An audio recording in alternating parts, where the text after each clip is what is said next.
Welcome to Lawyer Boss Life.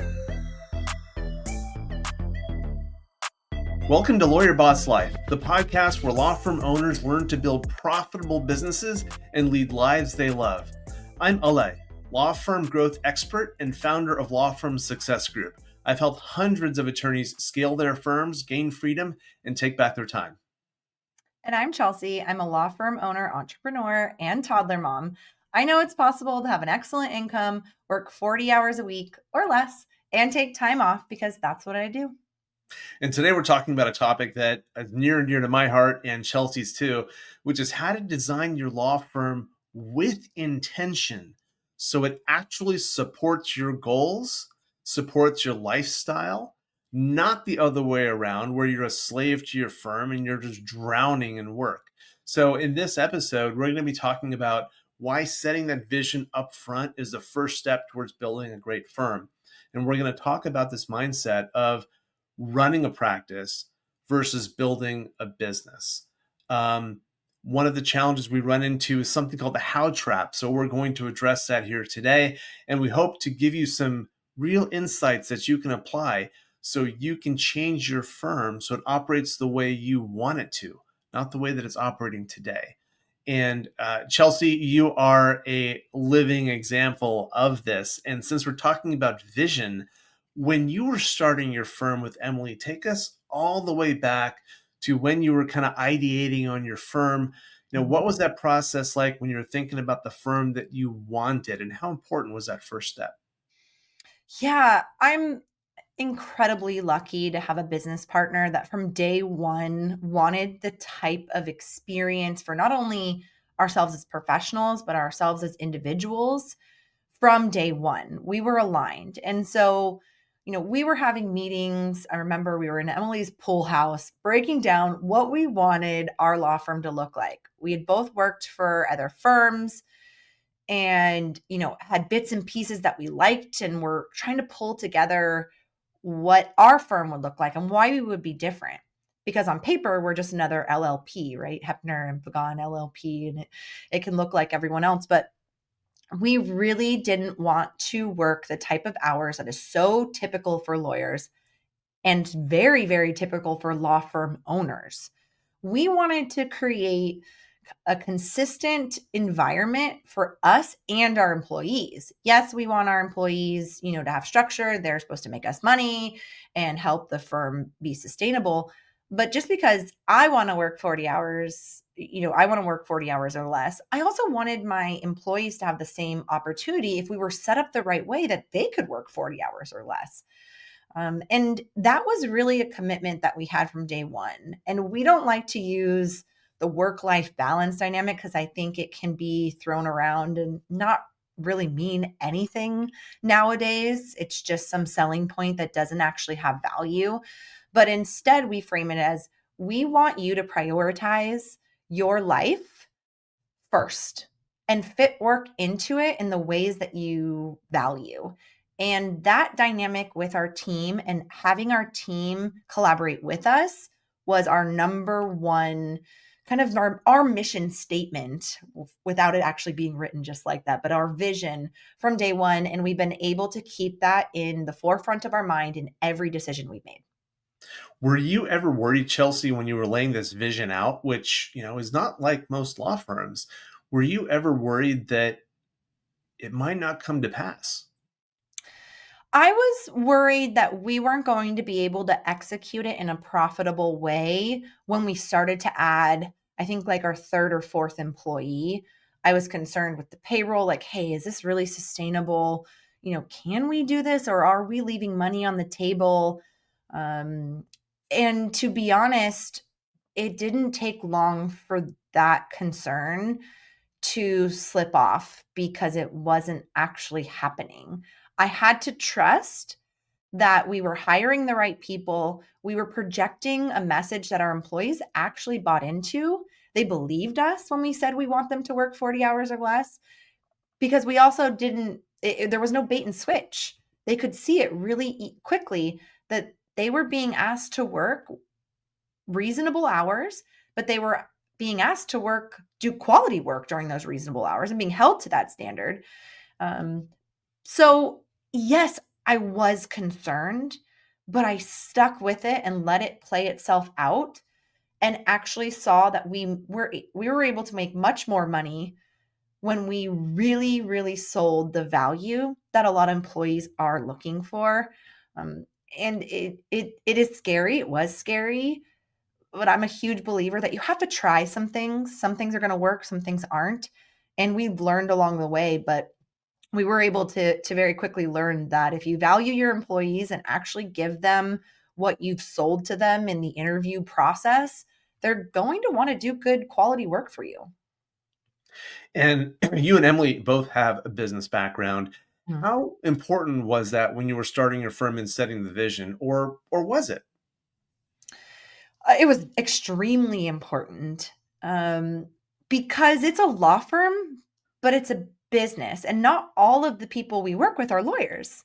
So that mindset is not the same as for everybody. It's not the same for everybody. They're coming from different backgrounds. Sometimes our admin, our intake specialist, our receptionist, our litigation support specialist, and then our lawyers. And so we had to make sure we were one looking at the firm as a whole as a business first. What do we need to operate on just a business level? And how do we need to get our employees to buy in to the business itself as a profitable entity? On top of the fact that a law firm runs very specifically how we generate profits, understanding our key performance indicators and our numbers and what we needed to earn as profit to be able to pay all of our employees what they were worth, pay all of our expenses. So you can have a vision and get great employees, but if you have no idea how a business itself needs to run to be profitable, on top of understanding a little bit about, how a law firm makes money, you're really leaving a lot of money on the table. And if you can't figure that out, then you're not going to keep being able to give your employees the benefits year after year, right? You have to think about raises, increased benefits. So we've, added benefits along the way that we couldn't necessarily do at the outset, from different health benefits, different fringe benefits that we've offered. All of those things come from having a good business mindset and not throwing money away in the wrong places. So the vision is the big picture, but if you can't execute it with the numbers, then your good intentions are wasted. And we get it. Not every lawyer has a business background. Most don't. And so you may not be familiar with, how do I set a vision for my firm? And what do numbers look like? Like, what does a forecast look like? Those are easy concepts to learn, relatively speaking. There is so much out there on how to create a vision for your new business, how to start your new business, how to come up with financials and looking at the numbers for your business. There's a ton of information that's out there. A lot of it is even specific to law firms. For clients who, or for attorneys who are looking to start their own firms and don't necessarily want to learn all of that themselves, they become clients of ours, and we actually teach them how to build their law firm from the ground up. We help them launch, and we help them launch the right way. And we've seen it. We've seen clients who have launched with us. Most of our clients already have existing practices, and then they come to work with us. The ones who put a vision together at the outset move so much faster, so much further, and so much easier than those attorneys that just start a firm without any necessarily clear direction of what it is they're trying to build, the values they want, the kind of client they want, what they want for their employees, like Chelsea mentioned. And really, Chelsea, what we're talking about here is building a business versus running a practice. Mhm. And so, as a practicing attorney and a business owner, how do you differentiate those two terms? Yeah, it's not easy, especially if you're, still actually working as the lawyer versus a bigger firm that sometimes has a managing partner who really just manages the business but doesn't do a lot of the legal work.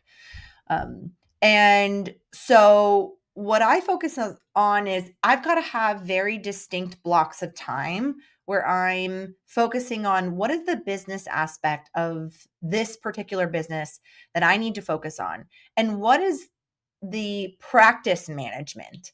Because what I would do in one business, right? Because businesses all have the basics, right? We've got to meet with our CPA, we've got to manage our financials, go through our profit and loss, our balance.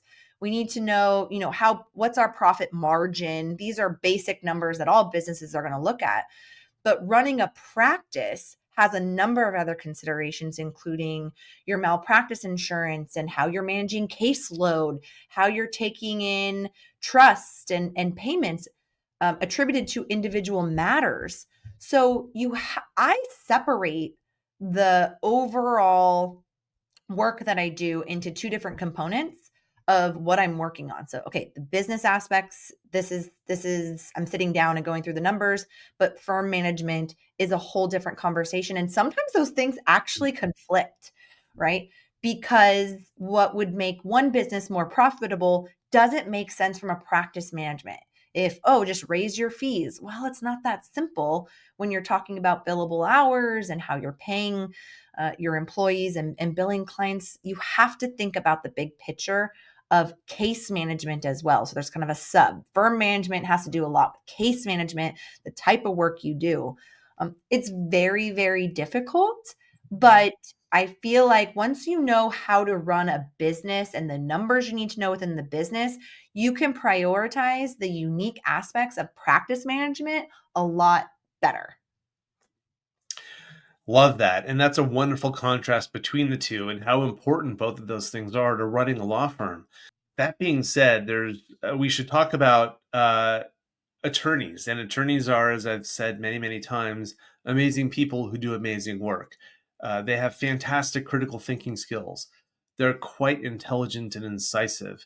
Um, they're very skeptical about people that are trying to put one over on them. They're hard to fool, Mhm. and they're experts. And sometimes all of those amazing qualities completely work against them, especially when we're talking about trying to build your law firm as a business.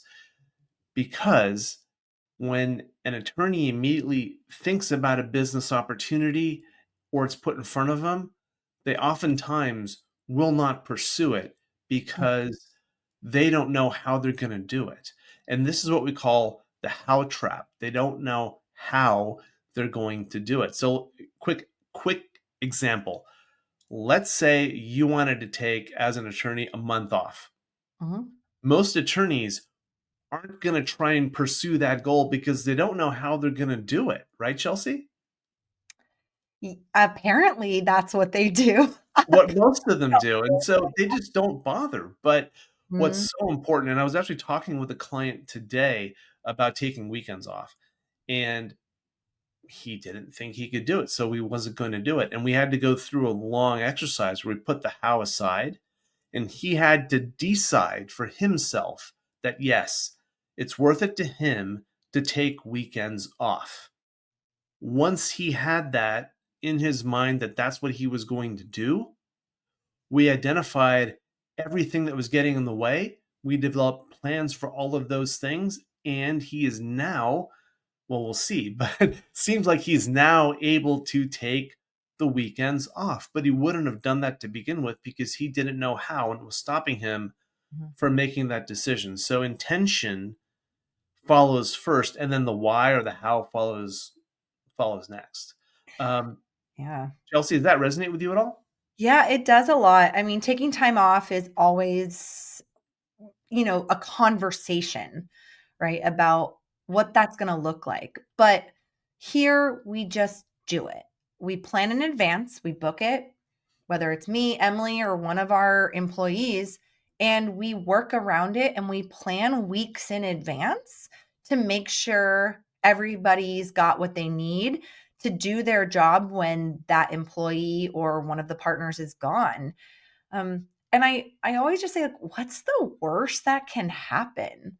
And I know with a smaller firm, your clients aren't getting responded to, or if you're a smaller firm or a solo, if you don't have anyone to respond to your clients, you put an away message on and you maybe check your email here and there and just make sure you're directing them to the right place temporarily. But if you plan ahead, notify your clients in in family law and I think some other civil cases, right? You do like a notice of unavailability. We send those out early. We tell the other attorneys we're not going to be available. You just sometimes have to make it happen. And even if you don't have all of the details worked out, you do it, you try it, you learn from it, and you can do better next time such that it's not so stressful. That's what we've done. Sometimes there's things that we didn't do as far in advance, and we're like, okay, next time we're going to have a meeting with the associates a couple weeks before, just make sure everyone's on the same page. We have a much better structure now when the attorneys are going to be out. But sometimes you just have to pull the trigger and give yourself that gift and learn from it to do better next time instead of just being so kind of stuck in that fear of, oh, but everything's going to burn down if I, go on vacation. Yeah, and unfortunately, the byproduct of this how trap is that oftentimes because they don't know how something is going to get done, they don't dare to dream that it's possible. And so, they don't think that they can earn $1 million and take 4 weeks off and work 40 hours a week and have an amazing team. They don't allow themselves to set that as an aspirational goal because they just write it off oftentimes and say, there's no way you can do that. Give me a break. And so they don't even try. And Yeah. that's what's the most disappointing about this how trap. And I've seen it impact attorneys, not just attorneys. There's other professions too, like doctors and accountants. But we see this happening with the very analytical, intelligent, critical thinkers that they get wrapped around the axle about how is this going to happen, and so they don't even try. And that's what's really disappointing because if they Yeah. try, they can totally do it. You've done it, right, Chelsea? Yeah, you can totally do it. I mean, I'll give an example. In about 3 weeks, four of our attorneys are going to be out at the same time because my lovely business partner is getting married and we're all going to Jamaica. And we're doing it. I mean, we'll have one attorney here kind of keeping things in check and our and some admin here to make sure clients are at least felt heard and acknowledged. But we're going and we'll all have our computers in case there's, an emergency and we'll check in here and there, but we're going on vacation to celebrate my business partner. It's something that we don't get to do and it's going to be just fine. And one of the concerns that you were talking about, which is, oh, I won't be able to make up those billables. 4 attorneys gone for a week. That's a lot of billables that we're losing out. And sometimes it's just a choice like, we've been working hard all year. I'm pretty sure we're set up that a week isn't going to kill us. We've got plenty of time in the rest of the year to work hard and meet our goals. And ultimately, if I'm let's call it, I don't know, 30,000 for the week or something like that, short of a goal at the end of this year because we took a week off together to celebrate my business partner, I'm not worried about that. But you've got to set yourself up to say, what is going to matter at the end of the day? The fact that I didn't take that vacation for myself, for my family, or the fact that I lost that 1 week of billables. But you don't always have to choose. If you set yourself up, plan accordingly. My point is just to say, what's the worst that can happen? And I think lawyers definitely have a hard time with that. They're like, oh, my client needs me, or there's an emergency. Those things happen.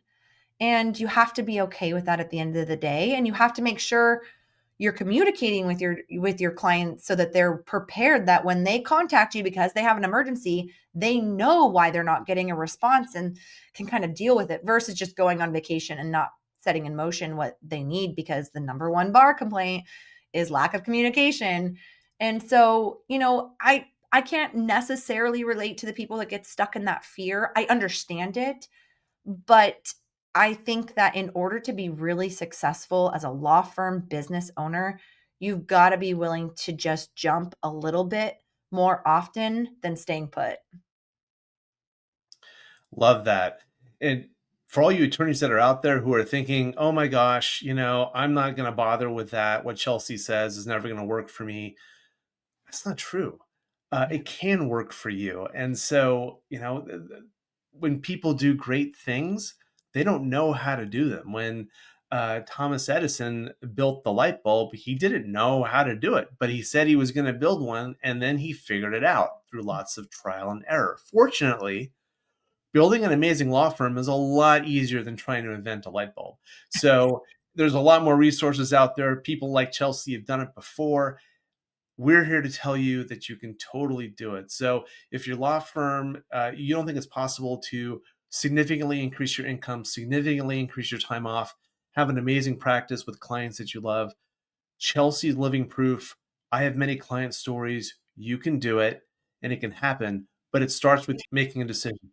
So if you take anything away from today's episode, if you are someone who is thinking to yourself, I'm a practicing attorney, I have my own law firm, but I'm not making the money I want. I don't have the time off that I want. I don't really enjoy my practice. Chelsea's living proof. I have so many examples of other clients like that. You can make the changes and you can have that amazing practice. Just because you don't know how you're going to do it yet doesn't mean you shouldn't try. And think about Thomas Edison, who wanted to invent a light bulb, but he didn't know how to do it. He did not let that stop him. And he was able to invent that light bulb. Fortunately, building a successful law firm is way, way easier than inventing a light bulb. There's lots of tools and resources that are out there. And the key point that you should take away from this is your law firm should really serve your life, not the other way around. But it takes a commitment from you. That old phrase, where there's a will, there's a way, is absolutely true. So to start building your ideal practice, visit lawfirmsuccessgroup.com. And if this episode helped you clarify your vision for your firm, please share it with another lawyer who needs a reset. And don't forget to like, follow, subscribe, and leave a comment. We'd love to hear your goals. Thanks for listening. Thanks for watching. Be sure to hit that like and subscribe button and leave us a review in the comments.